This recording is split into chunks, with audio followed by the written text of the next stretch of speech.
Tudo bem, gente? Boa quinta-feira, meus considerados, minhas consideradinhas. Tudo certo, né? Seguinte, já vou passar um pouco de agenda do canal para a próxima semana, porque data FIFA ficou um pouco diferente. Amanhã vídeo respondendo as perguntas de vocês, caixinha tá aberta no Instagram.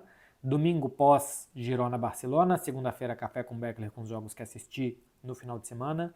Terça-feira de manhã sai um pré-jogos de Champions com palpites, vídeo com apoio da KTO. À noite já tem um pós do que eu assisti da Champions na terça-feira. À noite na quarta-feira tem um pós do que eu assisti. À noite na quinta-feira tem um pós de Mônaco-Barcelona. Sexta-feira respondo as perguntas de vocês. Aí no sábado que vem sai as notícias da semana do Barcelona de novo. Domingo tem o pós de Barcelona-Villarreal e por aí vai. Ou seja, tem vídeo todos os dias. Vocês façam o favor de se inscrever aqui para não perder os conteúdos. A não ser que você queira perder os conteúdos. Ou que você consiga se lembrar de todos os dias dar um search em Marcelo Beckler. Mas se inscreve aí para você não perder. Hoje, resumindo a última semana do Barcelona, especialmente esta quinta-feira, hoje, saíram muitas notícias importantes. Contrato do Lewandowski, como que está ele a partir do meio do ano que vem, saíram informações importantes. Novo limite salarial do Barça, fair play, tudo o que isso quer dizer. Gavi treinando com o grupo e também a situação do Camp Nou e das obras no estádio do Barça. Tudo isso a partir de agora. Roda a vinheta. Não tem vinheta. Seguinte, meu povo, hoje é um dia de uma muito boa notícia para o torcedor do Barcelona. Hoje é um dia de duas boas notícias, uma delas muito boa, que essa dá para tocar quase. A outra boa notícia é do aumento do limite salarial, mas essa quase que dá para tocar é o Gavi voltando a treinar. Isso é realmente algo palpável, é algo que daqui a pouco ele vai voltar a jogar. Eu ainda tenho um pé atrás, uma desconfiança, um medo, é medo basicamente que eu tenho, de um jogador que tenha tido uma lesão tão grave como a do Gavi, assim como o Neymar, né, teve também. São lesões que, assim, atrapalham a carreira do jogador, muitos não voltam a ser o que eram. Tomara que o Gavi esteja totalmente recuperado, com confiança, que ele consiga voltar de onde ele parou, que ele tenha simplesmente perdido um ano de carreira. Ele se machucou no início de novembro do ano passado. É uma lesão que se esperava de ruptura de ligamento cruzado, mais lesão do menisco, que se esperava 11 meses de recuperação. A gente está agora em 10 meses e meio, no meio de setembro. A expectativa é que daqui a 15 dias, segundo o jornal AS, ele ganhe alta médica, que ele seja liberado pelo departamento médico. Então, a gente está hoje em 12 de setembro, então que na última semana de setembro, nos últimos dias, ele receba a alta do departamento médico, o que vai coincidir mais ou menos com os 11 meses de expectativa que se tinha para a recuperação do Gavi. Então ele deve jogar alguma coisinha antes da data FIFA, se não tiver com confiança, espera mais uma data FIFA, fica mais 15 dias treinando para voltar depois da data FIFA. No início de outubro ainda tem Champions, tem jogo importante, então quem sabe o Gavi ainda possa ajudar nesse elenco tão curto do Barça, que ainda consiga ajudar antes da próxima data FIFA. Não tem que ter pressa, um jogador que tem que durar 10 anos e não 10 meses. Então é uma muito boa notícia que ele volte a treinar, que ele esteja animado, que as sensações sejam boas. Ele não fez treino completo, ele fez parte do treino com os companheiros. Tem 298 dias que ele se machucou. Então calma, que ele também consiga ter calma. Tá quase acabando, tá quase chegando a hora e vamos ver. Eu realmente estou com medo e com expectativa de se ele vai conseguir ser o mesmo de antes. A intensidade sempre foi o ponto forte dele. Precisa dessa intensidade para entrar nas divididas, para colocar o pé duro nas bolas. Eu disse pé. E vamos ver se ele vai conseguir. Mas é uma muito boa notícia para o Barcelona e também para ele. Outra boa notícia é que o Ansu Fati já está treinando com bola desde o início da data FIFA. Ele já tinha feito algum treino antes da data FIFA também, mas desde o início da data FIFA está treinando com bola, está treinando com grupo, está treinando normalmente o Ansu Fati, está participando de todas as atividades com seus companheiros. A lesão que ele teve no início, no meio de julho, né, no finalzinho de julho, um pouco antes da pré-temporada, tirou ele aí quase 2 meses do campo, mas não era lesão muscular e nem no joelho machucado, é uma nova lesão, uma fascite no pé. Ou seja, não é uma recaída das lesões anteriores, o que eu considero uma boa notícia, embora seja uma nova lesão, uma nova parte do corpo afetada, mas não é uma lesão como as anteriores. Do Ansu Fati eu ainda tenho menos expectativa, porque até quando ele esteve bem fisicamente, teve uma temporada, a última dele antes de ir para o Brighton, que ele jogou quase todas as partidas. Eu acho que ele jogou 36 de 38 rodadas. Pelo menos alguns minutos o Xavi colocava ele para jogar. E ele não tinha dado o resultado. Depois no Brighton, em teoria, teria mais espaço, não conseguiu competir com o João Pedro, com o Welbeck, com Enciso no início da temporada. enfim, com os jogadores mais ou menos da posição dele, seja de ataque, fosse um pouco mais de lado de campo, o Mitoma também. E não conseguiu render no Brighton, depois também teve lesão muscular, ficou muito tempo fora e terminou meio que fantasma no Brighton na temporada passada. Vamos ver. O elenco é muito curto, vai precisar de todo mundo. O Hans Flick está tentando recuperar alguns jogadores que estavam meio perdidos, né? Eu sei que o Rafinha é quase que o grande expoente de recuperação, embora eu ache que o Rafinha, a única coisa que diferente tem, ele está brilhando, porque cumpridor ele sempre foi no Barça, o segundo jogador que mais participou de gols na temporada passada. Mais uma dessa, o Ansu Fati também volta bem e pode ser útil a temporada. Tenho pé atrás, mas vamos ver.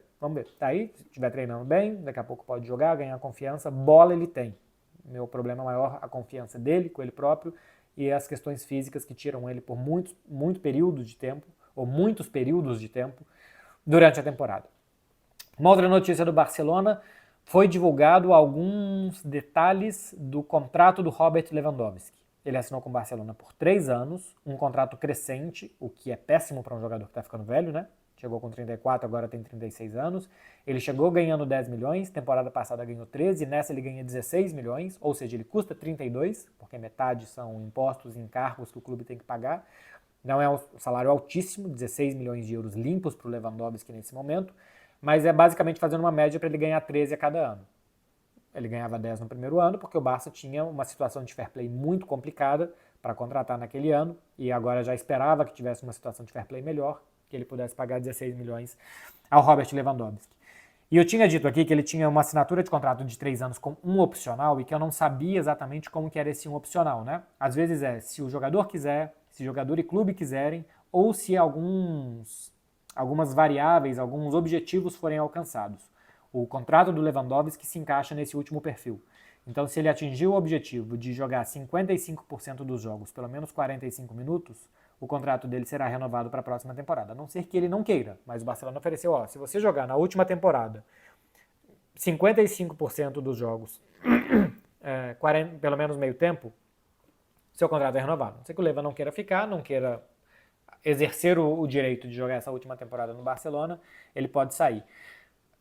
Isso tem um ponto para mim que é bastante negativo, que é o fato do Barcelona talvez ficar preso a um atacante de 37 anos que vai custar 26 milhões de euros por temporada na seguinte, porque o contrato dele terá uma redução que hoje custa 32 para custar 26, exatamente para dar a média de 13 milhões por temporada, de um jogador que com 37 anos talvez não seja assim tão importante, vai virar um desses jogadores que quando saem do Barcelona o clube sente um alívio, porque no final já estão velhos, dando pouco resultado esportivo e custando muito na folha salarial.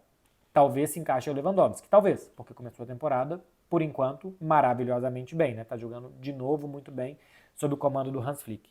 Então, basicamente, está nas mãos dele, porque ele vai jogar, não sei que ele tem uma lesão grave, ele vai jogar 55% dos jogos, pelo menos 45 minutos. Então, se ele quiser ficar, o Barcelona vai ter um atacante velho, caro, na próxima temporada. Tem que ver se ele vai ser velho, caro e bom. Que ele vai ser velho e caro, a gente já sabe.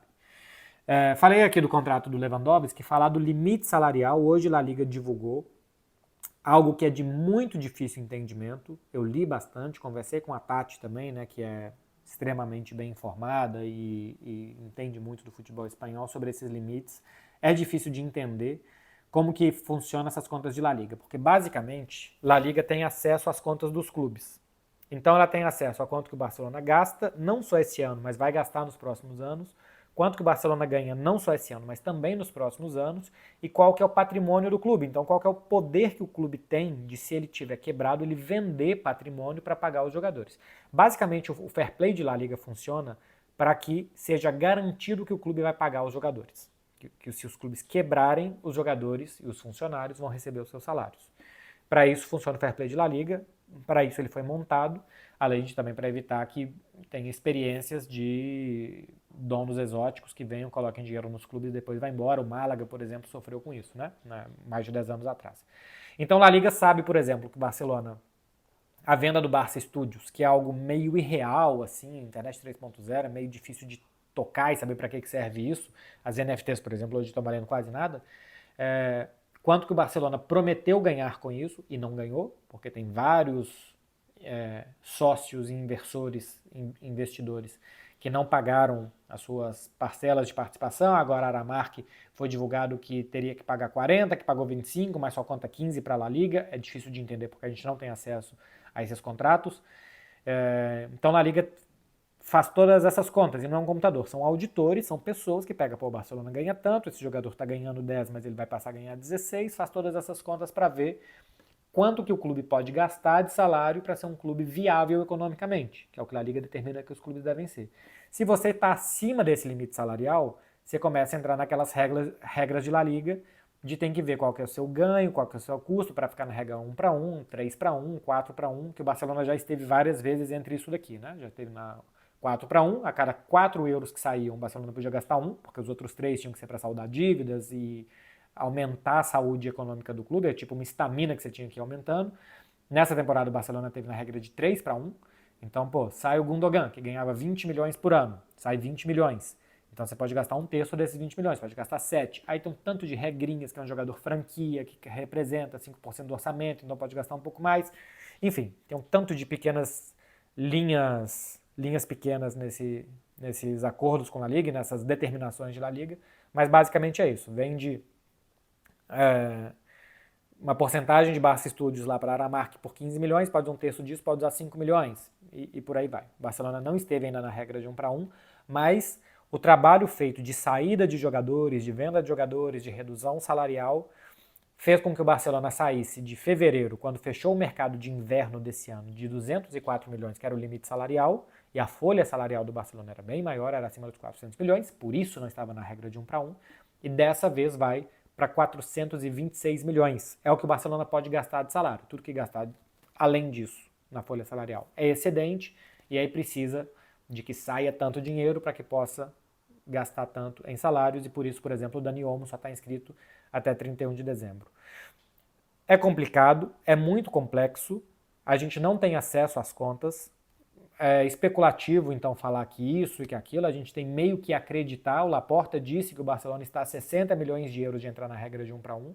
Uma coisa que me ficou muito clara pela explicação de La Liga é que o Barcelona prometeu assinar um contrato com a Nike, que vai ser um contrato muito vantajoso, o maior contrato de patrocínio esportivo do futebol mundial, né, de patrocínio de fornecedor de material esportivo do futebol mundial, e que La Liga não aceitou, porque é uma promessa de contrato, assim como o Barça Studios. O Barça prometeu que ia entrar aquela grana de quem estava investindo no Barça e essa grana não entrou. Dessa vez La Liga também não aceitou ali um contrato de intenções com a Nike. Primeiro assina, mostra o contrato e a partir daqui a gente conta que vocês vão ganhar esse dinheiro.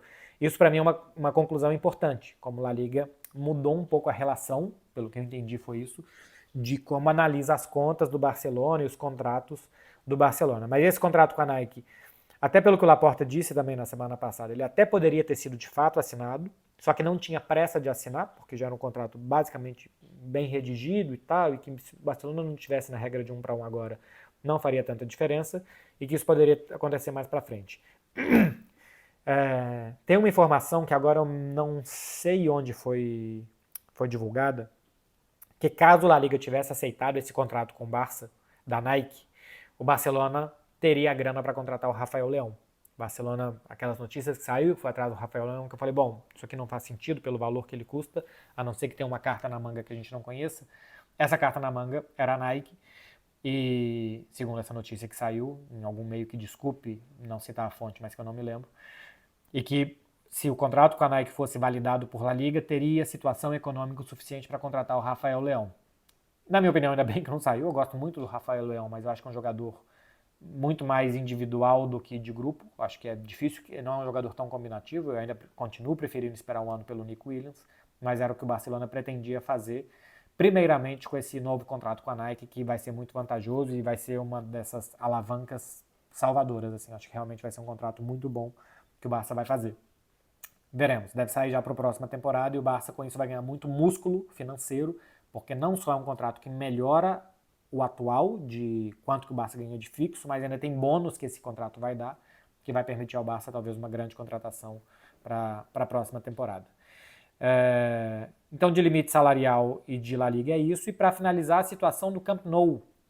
Uma decisão importante que saiu também e positiva para o Barça, é uma semana de boas notícias para o torcedor do Barcelona, Uma situação positiva do Camp Nou que as obras serão permitidas em uma parte do Camp Nou, que vai desde a parte de escritórios até a parte onde ficava a antiga La Masia, para quem já veio aqui em Barcelona, fica perto do ginásio, até lá atrás do Camp Nou, que é o Gol Norte, nem em catalão, que fica, é a parte onde fica a torcida organizada ali, aquele gol à esquerda das cabines e tal.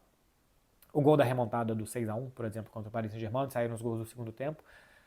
Agora aquela parte do estádio vai poder receber obras 24 horas por dia, de segunda a sexta-feira. Antes tinha limitação de horário por conta dos vizinhos. O Camp Nou está em um bairro extremamente residencial, está no bairro de Les Corts, é um bairro muito tradicional aqui de Barcelona, e tinha muita reclamação dos vizinhos, pelo horário, pela poeira das obras, pelos inconvenientes que uma obra causa, né? Então parte do estádio ainda tem essa limitação de horários, mas essa outra parte, os serviços vão poder ser feitos a 24 horas por dia, a todo vapor. Isso vai possibilitar que o Barcelona cumpra os prazos que ele está prometendo, que ele está trabalhando com esses prazos, de jogar no Camp Nou ainda esse ano o jogo contra o Atlético de Madrid, caso esse jogo não vá para os Estados Unidos. Eu achei essa uma notícia muito positiva mesmo. Barcelona ganha muitas horas de trabalho por dia, então assim, pode reduzir bastante o tempo mesmo e fazer obras muito estratégicas para que se possa voltar a jogar no Camp Nou o quanto antes. Isso não muda muito o planejamento, tá? Porque são obras que não fazem barulho. Claro que você não vai ligar uma britadeira meia-noite, 3 da manhã. Lógico que não. Então são trabalhos mais específicos de dentro e tal. E normalmente um trabalho mesmo silencioso e que geralmente demanda muito tempo. Então trabalho de acabamento, daqui a pouco, quando chegar nessa fase, por exemplo, o Barça vai poder dar uma acelerada boa para fazer esses trabalhos e voltar a jogar na sua casa o quanto antes. Lembrando, a fase de liga da Champions League, o Barcelona vai jogar toda no Estádio Olímpico de Montjuïc, mesmo que o Camp Nou já esteja pronto. Vai ter que jogar todas as 4 partidas. O último jogo é contra a Atalanta em casa, em 21 de janeiro. Depois, dia 29, ele vai jogar fora de casa contra o Benfica. Esse jogo contra a Atalanta tem que ser em Montjuïc. Playoffs ou oitavas de final, se o Camp Nou estiver em partes pronto e a UEFA der o visto ok, o Barça pode jogar já um mata-mata no Camp Nou, com capacidade para 60 mil pessoas.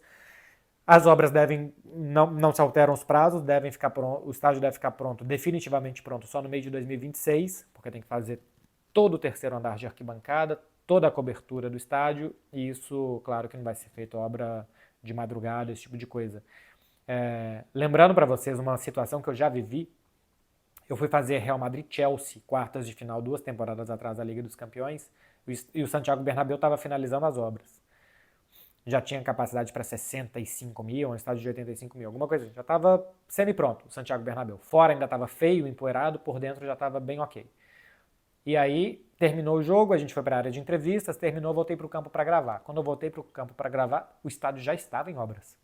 Aí, em 1 hora, o Real Madrid desalojou 60 mil pessoas, evacuou 60 mil pessoas, torcedores do estádio, e os trabalhadores estavam já esperando para tirar as lonas e tal e voltar a picar pedra dentro do Santiago Bernabéu. Então, provavelmente que o Barcelona também fará no seu estádio, mas assim, essas obras vão um ritmo que nem os jogos atrapalham que elas continuem às 11 da noite de um dia que o time jogou umas quartas de final de Champions League. Achei muito interessante o que eu vi no Santiago Bernabéu. É uma das histórias, assim, eu não entendo nada de construção civil, mais absurdas que eu pensei que não fosse possível que isso acontecesse. E sim, gravei vídeo com barulho de serra, de martelo, de furadeira, porque as obras dentro do estádio não ecoava fora, então dentro do estádio o Real Madrid estava fazendo essas obras enquanto a gente ainda estava lá trabalhando, 1 hora depois de um jogo com 60 mil pessoas. Saiu também a notícia hoje, quinta-feira, que a finalíssima entre Argentina e Espanha, vencedor da Copa América e vencedor da Euro, acontece antes do Mundial dos Estados Unidos, Canadá e México, que esse jogo, o Camp Nou, é um forte candidato a receber. Seria a Argentina do Messi e o Barcelona do Lamine Yamal. Esse jogo deve ser em março de 2026. Assim, tem 2 anos ainda para acontecer, mas seria muito interessante, talvez o último jogo do Messi no Camp Nou, lembrando que não tem nada programado de uma despedida de um jogo dele com o Barcelona, contra o Barcelona. Existe uma relação muito estremecida entre Messi e Joan Laporta, por como ele saiu e por como ele não voltou, e pela postura do Barcelona de forçar e de, especialmente publicamente, tentar forçar uma volta do Messi. A relação não é boa. Vamos ver se daqui a 1 ano e pouco, 2 anos, conseguem restabelecer uma ponte para que ele possa fazer uma despedida decente, coisa que ele não teve por aqui. É isso, meu povo. As principais notícias do Barça essa semana. O time joga contra o Girona no domingo. Vai ser um jogo muito interessante, porque o Girona também é time Champions. Ganhou os 2 últimos jogos jogando bem. Fez 4-0 no Osasuna, fez 2-0 no Sevilha. Vinha de um empate na primeira rodada com o Betis e vinha de perder do Atlético de Madrid, 3-0.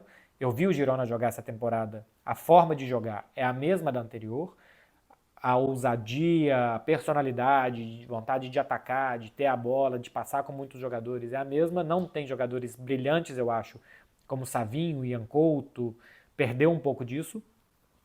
Tem boa base ainda do ano passado, e assim, ainda perdeu Alex Garcia, perdeu Dobb, que também perdeu outros jogadores, mas assim, perdeu especialmente jogadores mais inventivos, como Savinho e Ian Couto, mas está tentando se refazer. Por exemplo, o Brian Gil começou mal, mas os 2 últimos jogos ele foi bem. O Abel Ruiz, que é formado no Barcelona, não é titular do time, mas está entrando bem também, ou não foi titular em 2 desses jogos, também foi bem. O Oriol Romeu voltou para o lugar do Alex Garcia, né, que saiu para o Bayer Leverkusen. Vai ser um jogo difícil do Barça, fora de casa. Temporada passada perdeu lá 4-2. Vamos ver, acho que é o principal desafio do time até aqui nesse início de temporada. Vamos ver como é que se sai.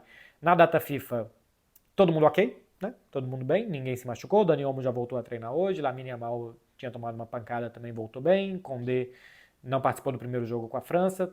Acho que o segundo eu não me lembro, mas assim, descansou alguns minutos. O Lewandowski voltou bem também da seleção polonesa. Ferran Torres tinha sido reserva nos jogos da Espanha, jogou alguns minutos e bem. Então, jogadores, o Rafinha não foi convocado porque estava suspenso. Jogadores voltam bem. Pedri na segunda partida saiu ainda no primeiro tempo. Enfim, o Barcelona volta inteiro da data FIFA, o que é uma boa notícia, porque isso antes era muito traumático por aqui. Veremos, meu povo, eu volto amanhã para responder as perguntas de vocês. Se você chegou até aqui, pô, dá uma moralzinha aí, curte o vídeo, deixa um comentário aí para ajudar. E se você não está inscrito, como eu disse, considere se inscrever nesse canal, porque tem conteúdo de futebol internacional aqui todos os dias na próxima semana e várias semanas, são muitos dias também. Valeu, gente. Boa quinta-feira para todo mundo. Quem trabalha sexta é desorganizado, então já está no final do expediente. Vai aproveitar o final de semana de vocês da forma que vocês quiserem e puderem. Valeu, gente. Até mais.